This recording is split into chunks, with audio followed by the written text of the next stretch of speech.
Hello everyone, welcome to G education. आज की इस वीडियो में हम इंडियन ज्योग्राफी का टॉपिक कवर करेंगे, भारत की मिट्टियाँ। तो वीडियो को आप लास्ट तक देखिएगा। इसमें हम मिट्टी की संरचना, ह्यूमस क्या होता है और मिट्टी कितने प्रकार की होती है भारत में, ये सब इसमें हम कवर करने वाले हैं। तो वीडियो को लास्ट तक देखिएगा। ये टॉपिक इसलिए इम्पोर्टेंट हो जाता है क्योंकि हर एग्ज़ाम में भारत की मिट्टी से 2-4 क्वेश्चन पूछे जाते हैं, तो इसको हमें समझना ज़रूरी है और पढ़ना भी ज़रूरी है।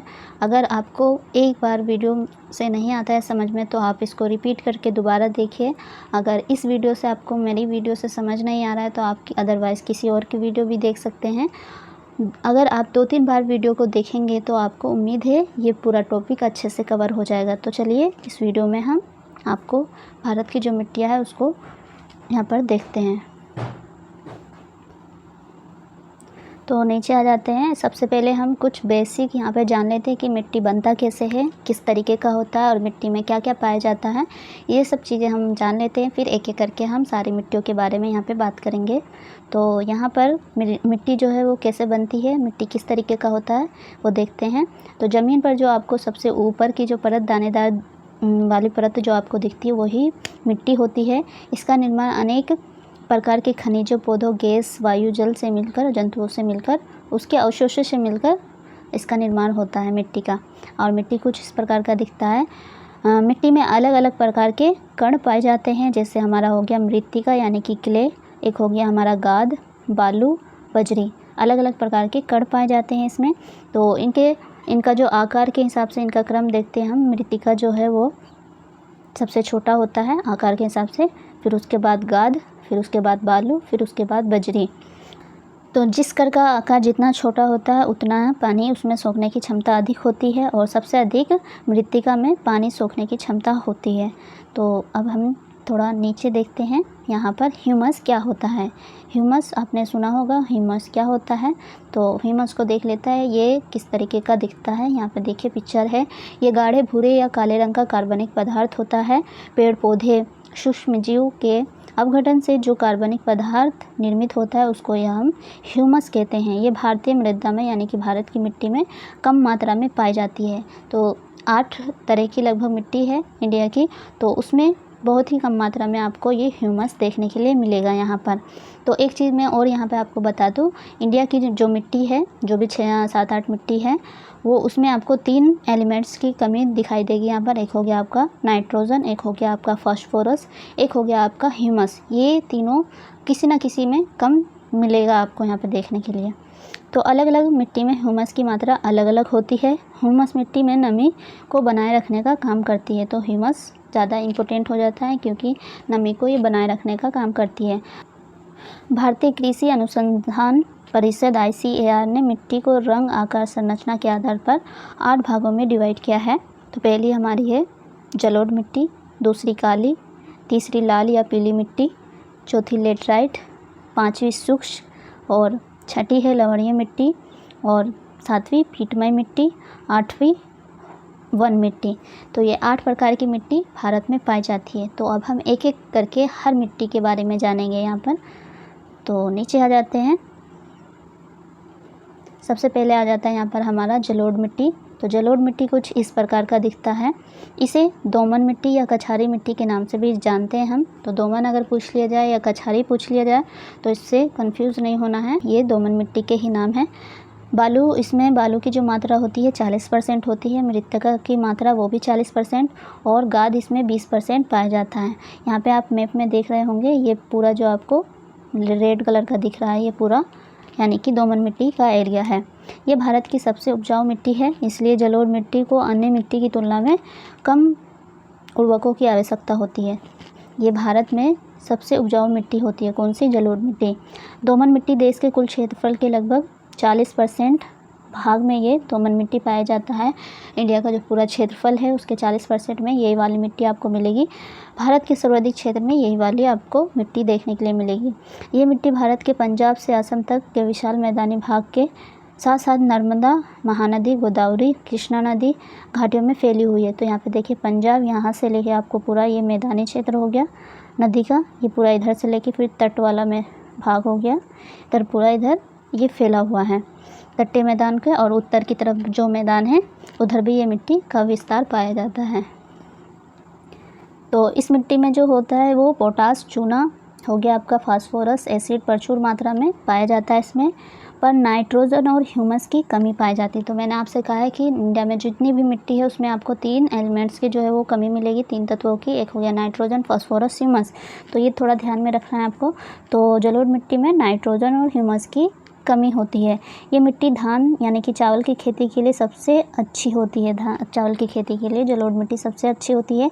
साथ ही इस मिट्टी में गेहूँ हो गया, गन्ना हो गया, कपास, फल सब्जियां की खेती होती है। जलोढ़ मिट्टी को 2 भागों में डिवाइड करते हैं। एक हो गया हमारा खादर, दूसरा बांगर। खादर उसे कहते हैं जहाँ पर खादर यानी कि नई मिट्टी, जहाँ पर बाढ़ के द्वारा हर साल बाढ़ के द्वारा नई मिट्टी का निर्माण होता है। तो जब बाढ़ आता है तो वो बाढ़ अपने साथ मिट्टी को भी लाती है, तो वहाँ पे जाहिर सी बात है नई मिट्टी का निर्माण होगा। और बांगर यानी कि पुरानी मिट्टी, वहाँ पे बाढ़ वगैरह से वो क्षेत्र प्रभावित नहीं होता है, इसलिए वो पुरानी मिट्टी उसको कहा जाता है। तो आपको समझ में आ गया होगा। जलोढ़ मिट्टी को 2 भागों में डिवाइड किया है, खादर और बांगर। खादर बांगर किसे कहते हैं ये भी मैंने यहाँ पे आपको बता दिया है। फिर सेकंड नंबर पे हमारा आ जाता है काली मिट्टी। अब काली मिट्टी कैसी होती है, कैसे बनती है ये? काली मिट्टी को कई नाम से भी जानते हैं, जैसे हमारा हो गया रेगुड़ मिट्टी, कपास मिट्टी, ट्रॉपिकल ब्लैक अर्थ या लावा मिट्टी। इनको 4 नामों से हम जानते हैं काली मिट्टी को। इसका निर्माण ज्वालामुखी विस्फोट से निकला लावा जब जम जाता है और चट्टान में बदल जाता है ये लावा, तब इन बेसाल्ट लावे की चट्टानों से जो भी धीरे धीरे टूटता है उससे ही मिट्टी का निर्माण होता है। तो लावा मिट्टी इसके नाम से भी इसको हम जानते हैं। जैसे ये रहा ज्वालामुखी, यहाँ पे विस्फोट हुआ, फिर ये बेसाल्ट या लावा यानी कि चट्टान बना फिर यहाँ पर, और फिर ये धीरे धीरे टूट कर यहाँ पर मिट्टी का निर्माण हुआ। तो काली मिट्टी किस तरीके से बनती है वो यहाँ पे आपको मालूम हो गया है। फिर नीचे देखते हैं। ये मिट्टी दक्कन ट्रेप के ऊपरी भाग में विशेष रूप से, जैसे कि गुजरात हो गया आपका, जो गुजरात की तरफ और महाराष्ट्र की तरफ और मध्य प्रदेश और छत्तीसगढ़ में आपको ये मिट्टी देखने के लिए मिलेगा। कौन सी? काली मिट्टी आपको। और ध्यान रखिए कि काली मिट्टी सबसे ज़्यादा महाराष्ट्र में पाया जाता है। काली मिट्टी कहाँ पाई जाएगी? महाराष्ट्र में सबसे ज़्यादा पाई जाती है। दक्कन पठार के अलावा ये मलबा पठार में भी काली मिट्टी अधिकता इसकी पाई जाती है। काली मिट्टी का काला रंग टिटेनिक फेरस मैग्नेटाइट के कारण होता है, क्योंकि इस मिट्टी में टिटेनिक फेरस मैग्नेटाइट की उपस्थिति होती है, इसलिए इसका रंग काला होता है। ये कपास की खेती के लिए बहुत ही अच्छी होती है, इसलिए इसको कपास की मिट्टी भी हम कहते हैं। ये मिट्टी बहुत महीन कणों से मतलब कि मृत्तिका से बनी होती है, जिसके कारण इसमें पानी सोखने की क्षमता बहुत अधिक होती है और लंबे समय तक इसमें नमी बनी रहती है। इसलिए काली मिट्टी को सिंचाई की कम आवश्यकता होती है, जिसके कारण इसको जुताई वाली मिट्टी भी हम कहते हैं। तो ये क्षेत्र आप पूरा देख रहे हैं मैप में, यहाँ पर ये पूरा काली मिट्टी का एरिया है। इस मिट्टी में नाइट्रोजन हो गया, ह्यूमस हो गया यानी कि जैविक पदार्थ की कमी पाई जाती है। तो इसमें भी जैसे जलोढ़ मिट्टी में भी नाइट्रोजन और ह्यूमस की कमी पाई जा रही थी, काली मिट्टी में भी नाइट्रोजन और आपका ह्यूमस इसमें कमी पाई जाती है। और ये प्रायद्वीप भारत में काली मिट्टी सबसे ज़्यादा पाई जाती है। प्रायद्वीप भारत में सबसे ज़्यादा काली मिट्टी पाई जाती है। तीसरे नंबर पे हमारा आता है लाल मिट्टी या पीली मिट्टी। इसको लाल मिट्टी भी कहते हैं और पीली मिट्टी भी कहते हैं। वो किस लिए कहते हैं यहाँ पर हम जानेंगे। इस मिट्टी का निर्माण कायांतरिक शैलो रॉक्स यानी कि चट्टानों के टूट फूट जो होता रहता है उससे ही होता है इसका निर्माण। इस प्रकार की मिट्टी में लोहा और सिलिका की मात्रा अधिक होती है। इसमें लोहा और सिलिका यानी कि फेरिक ऑक्साइड ज़्यादा होता है इसमें। लाल मिट्टी दक्कन के पठार के पूर्व और दक्षिण में पाई जाती है। दक्कन का पठार हो गया आपका और फिर पूर्व की तरफ यहाँ से लेके ये पूरा ये आपका लाल या पीली मिट्टी यहाँ पे आपको देखने के लिए मिलेगा। जैसे छत्तीसगढ़ हो गया, उड़ीसा, कर्नाटक, आंध्र प्रदेश, तमिलनाडु, झारखंड और नागालैंड में प्रमुख रूप से ये मिट्टी पाई जाती है। सबसे ज़्यादा तमिलनाडु में ये मिट्टी पाई जाती है और आंध्र प्रदेश में, 2 जगह ये सबसे ज़्यादा आपको मिलेगा। और फेरिक ऑक्साइड के कारण इसका रंग लाल होता है। तो फेरिक ऑक्साइड यानी कि लोहा इसमें ज़्यादा होता है। आप जैसे लोहे को आप काफ़ी दिन तक आप अगर छोड़ दो तो उसमें जंग लग जाता है, वो किस तरीके का आपको दिखेगा, रेड कलर का दिखेगा। तो इसमें लोहे की मात्रा अधिक होती है, इसलिए ये हमें लाल रंग का दिखाई देता है। और जब ये मिट्टी में जल सोख लेती है या अपने अंदर जल को यानी कि वाटर को अब्जॉर्ब कर लेती है, तो ये पीली रंग की दिखाई देती है।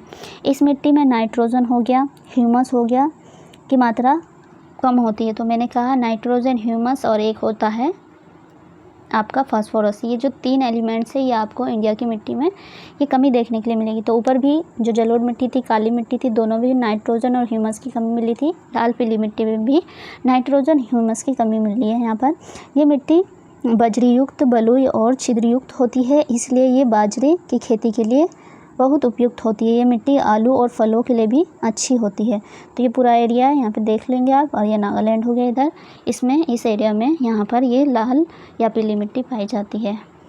4 नंबर पे है लेटराइट मिट्टी। कुछ इस तरह का रेड कलर का ये भी दिखता है। इसे हम मखरली मिट्टी भी कहते हैं, मखरली मिट्टी के नाम से भी ये ज़्यादा जाना जाता है।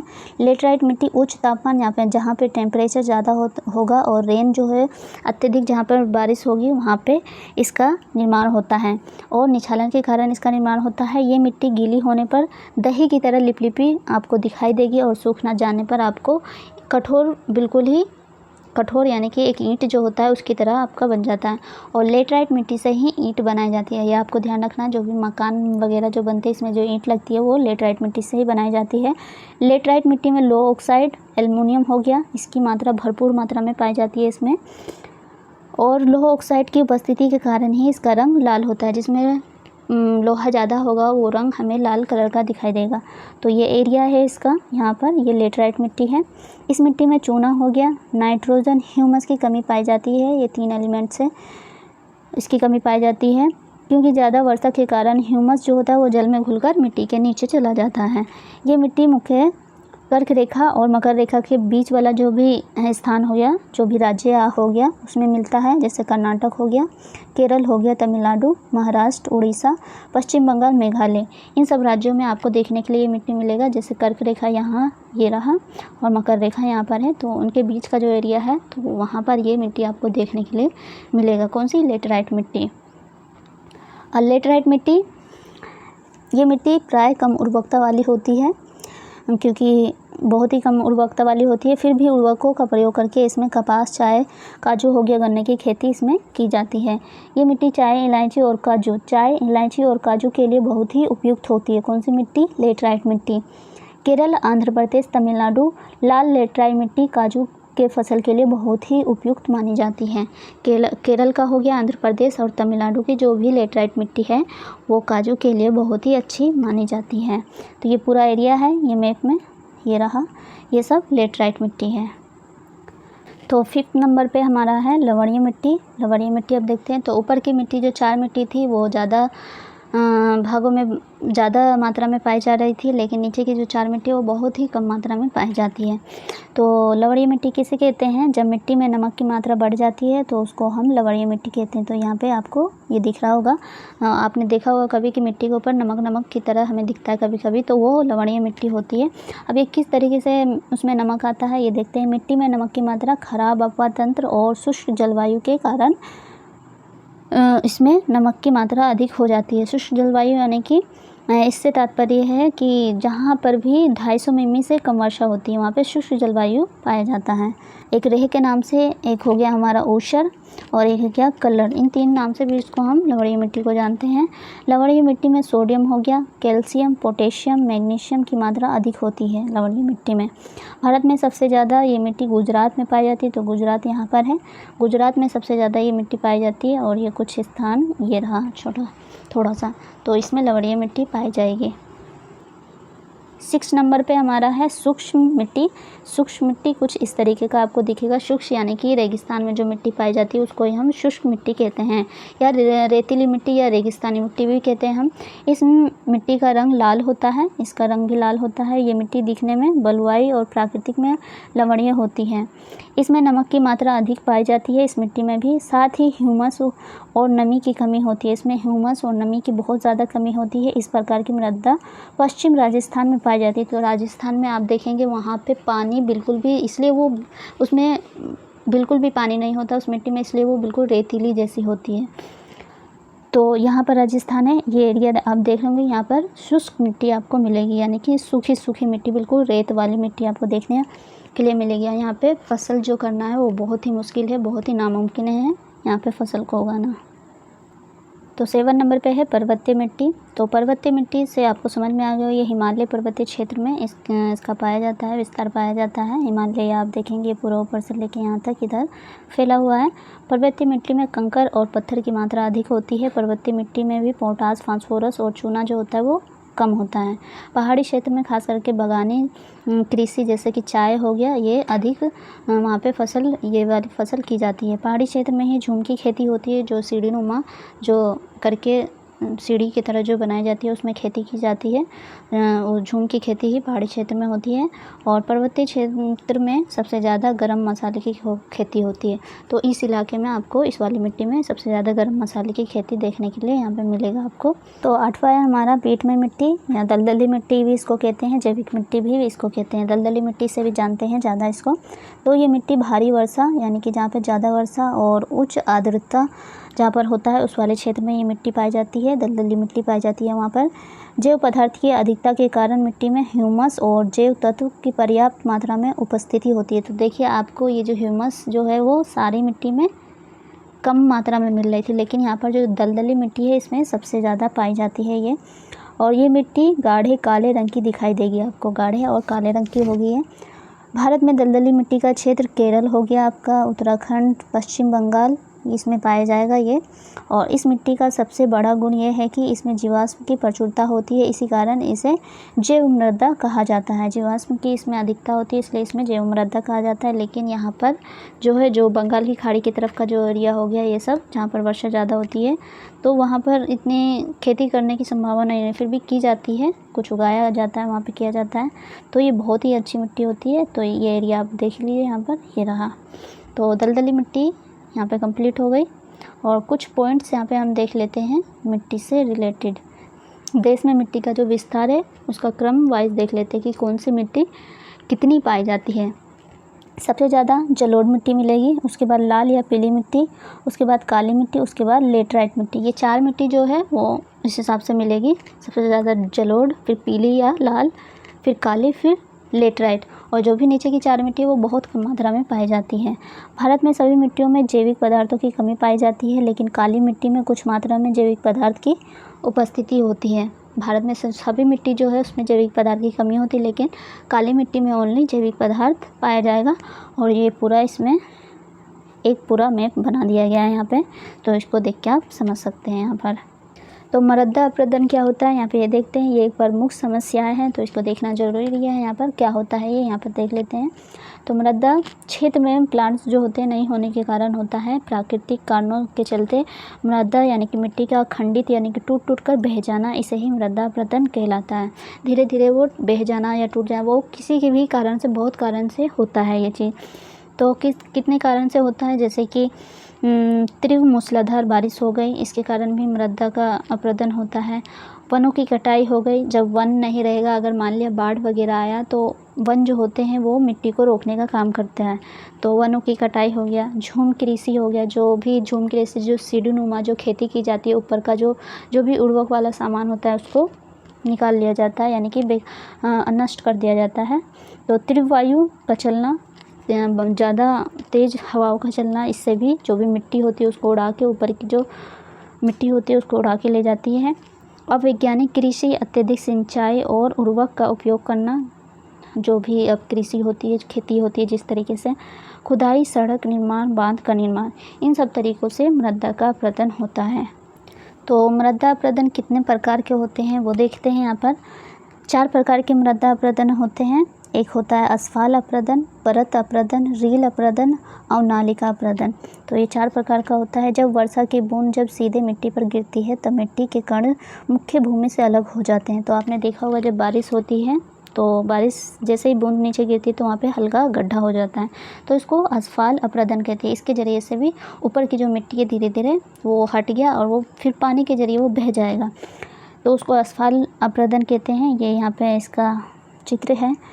परत अपरदन उसे किसे कहते हैं ये देखते हैं। मृदा की ऊपरी परत के अपरदन को परत अपरदन कहते हैं। जब ऊपर का पूरा परत अपरदन हो जाए, नष्ट हो जाए, उसको हम परत अपरदन कहेंगे। यह अपरदन समतल भूमि पर मूसलाधार वर्षा के बाद होता है। इसमें मृदा का दिखना आसानी से दिखाई नहीं देता है, पर यह बहुत हानिकारक होता है क्योंकि मिट्टी की सूक्ष्म और अधिक उर्वरक परत हट जाती है। यह आपको दिखेगा भी नहीं, जहाँ बहुत तेज़ बारिश होगी और धीरे धीरे ऊपर की जो परत है मिट्टी की उसको बहा के ले जाएगी। रील अपरदन मूसलाधार वर्षा के कारण मृदा की कमज़ोर परत का हटना और कठोर मृदा में नालियों का बनना रील अपरदन कहलाता है। जहाँ पर नरम जो मिट्टी है वो मिट्टी आसानी से हट जाएगी और जहाँ पे कठोर मिट्टी है वो नहीं हटेगी, तो वहाँ पे एक नाली की तरह बन जाएगी। जहाँ पे नाली बनेगी वहाँ का मतलब कि हट गया ऊपर का परत, तो उसको ही रील अपरदन हम कहते हैं। अब नाली का अपरदन, जब सतही जल की मात्रा बढ़ जाती है तो ढलानों पर जल का वेग बहुत अधिक बढ़ जाता है, जिसके कारण धाराएं चौड़ी होकर अवनालिका में बदल जाती है और आगे जाकर अवनालिका बड़े गड्ढे में परिवर्तित हो जाती है जो 50 से 100 फीट तक गहरे होते हैं। तो आपने देखा यहाँ पर जब अगर ज़्यादा पानी की मात्रा हो जाएगी, बारिश मान लिया इतनी बारिश हो गई कि बाढ़ वगैरह जैसा आ जाता है, अगर ऊंचा वाला स्थान है तो वहाँ पे पानी की जो फ्लो है पानी का वो काफ़ी तेज़ होता है। फिर नीचे आएगा तो वहाँ पे गड्ढा एकदम से वहाँ पे बन जाएगा, तो फिर उसको ही हम अवनालिका अपरदन कहते हैं। फिर नीचे है अवनालिका अपरदन से क्या क्या हो रहा है तो वो देखते हैं। यहाँ पर चंबल की घाटी देखेंगे, वहाँ पे गड्ढों का निर्माण चंबल की घाटी जो देखते हैं जिसको हम घाटी बोलते हैं, वो किससे हुआ है? अवनालिका अपरदन से ही हुआ है। ऐसी भूमि कृषि के लिए योग्य नहीं होती है, इसमें कृषि नहीं की जा सकती है।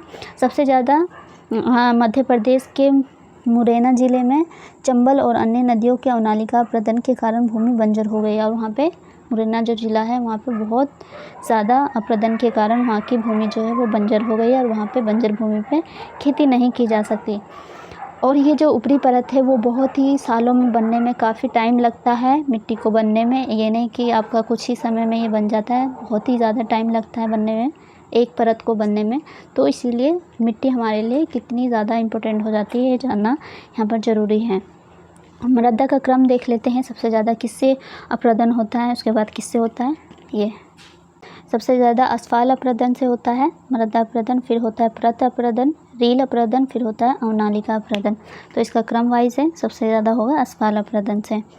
फिर नीचे आते हैं हम, इसको रोकने के लिए, मृदा अपरदन को रोकने के लिए गवर्नमेंट द्वारा बहुत से सुझाव दिए जाते हैं, बहुत से प्लांट्स लगाने के लिए बोले जाते हैं कि हमें पेड़ लगाने चाहिए, करने चाहिए। तो इससे भी मृदा को हम रोक सकते हैं, मिट्टी को बहने से, बर्बाद होने से हम यहाँ पर रोक सकते हैं। तो भारत में मृदा अपरदन को कुछ प्रमुख उपाय द्वारा हम कम कर सकते हैं इसको, जैसे पेड़ को लगाकर, वृक्षारोपण करके, बाढ़ को नियंत्रित करने के लिए बांध बनाकर, जैसे अगर बांध नहीं बना हुआ तो डायरेक्ट जो बाढ़ आ जाता है उससे भी बहुत ज़्यादा होता है, तो बांध बनाकर, पशु चारा नियंत्रित करके, फसलों की अदला बदली करके उन्हें उगाने से कर सकते हैं, हम उगा कर सकते हैं। झूम कृषि को नियंत्रित करके हम कर सकते हैं, इसको रोक सकते हैं मृदा अपरदन को।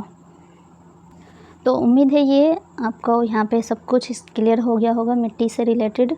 तो अगर आपको ये वीडियो आपको पसंद आया है तो कमेंट करके हमें ज़रूर बताइए। अगर एक बार वीडियो देखने से आपको समझ नहीं आ रहा है तो दूसरी बार इस वीडियो को देखिए, ज़रूर आपको समझ में आएगा। अगर मेरी वीडियो से आपको समझ में नहीं आ रहा है तो किसी और की वीडियो देखिए, उससे भी नहीं आ रहा है तो किसी और की। लेकिन इस वीडियो को जब तक आप 2-3 बार नहीं देखेंगे, कोई भी चीज़ें 2-3 बार देखने से समझ में नहीं आती है। तो अगर देख लेंगे आप तो उम्मीद है पूरा डाउट जो है आपका क्लियर हो जाएगा और मृदा से यानी कि मिट्टी से रिलेटेड और भी जानकारी आप आसानी से पढ़ सकते हैं आगे। जब आपका बेसिक आपका मजबूत हो गया है तो इससे आगे बढ़ा जा सकता है और भी। तो आप इसका सेकंड पार्ट में यानी कि MCQ इस पे वीडियो आएगी। MCQ अब हम लगाएंगे मिट्टी से रिलेटेड, जो भी सवाल पूछे गए हैं प्रीवियस ईयर्स जो भी एग्ज़ाम में, उसको हम देखेंगे। तो सेकंड वीडियो आप देखना नहीं भूलिएगा, उसको ज़रूर देखिएगा। उम्मीद है वो भी आपके लिए हेल्पफुल होगा। तो मिलते हैं नेक्स्ट वीडियो में, तब तक के लिए थैंक यू सो मच।